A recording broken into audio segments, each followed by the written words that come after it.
Então, dando continuidade ao nosso breve resumo e revisão de geometria analítica, geometria analítica para quem tem pressa, sem se preocupar a princípio com demonstrações de fórmulas, nem com questões muito difíceis, apenas uma apresentação básica. Quero mostrar agora como calcular áreas por meio de coordenadas.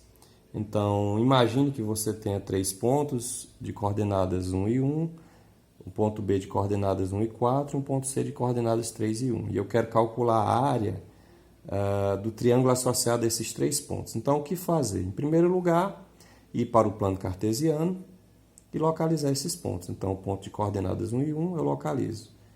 No valor do x, o valor do y é 1, eu marco o ponto aqui. O segundo ponto é o ponto de coordenadas 1 e 4. 1 no x e 4 no y. Então, 1 no x e 4 no y. Marco esse ponto. E o ponto de coordenadas 3 e 1. 3 no x e 1 no y. Então, 3 no eixo x e 1 no eixo y. Então, marco os 3 pontos e ligo esses 3 pontos formando um triângulo.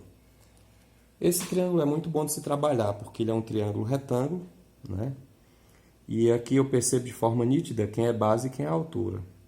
Então, a base eu percebo aqui, o comprimento que vai do 1 para o 3 é 2.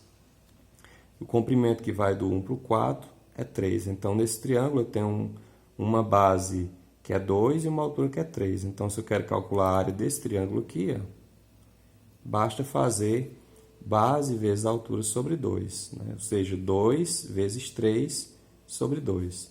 Ou seja, 6 sobre 2. Ou seja, a área desse triângulo é 3. Mas esse não é o único método que eu tenho para calcular a área de um triângulo, quando eu conheço as coordenadas dos seus vértices. Nós sabemos que se eu tenho 3 pontos, 3 coordenadas, e se eu quero saber se essas 3 coordenadas elas são alinhadas, ou seja, são colineares, eu devo calcular o determinante associado a esses pontos. Se o determinante associado a eles der 0, significa que eles representam uma linha reta. Mas se o resultado do determinante der diferente de 0, significa que eles são vértices de triângulo. Então, vamos ver nesse caso aqui, as coordenadas 1 e 1, coordenadas 1 e 4, coordenadas 3 e 1. Vamos colocar aqui nesse determinante, nessa matriz. Então, 1 e 1, o primeiro, o segundo, 1 e 4, e o terceiro, 3 e 1. A linha de cima eu repito aqui embaixo, e aí eu multiplico. 1 vezes 4, 4, 1 vezes 1, 1, 3 vezes 1, 3.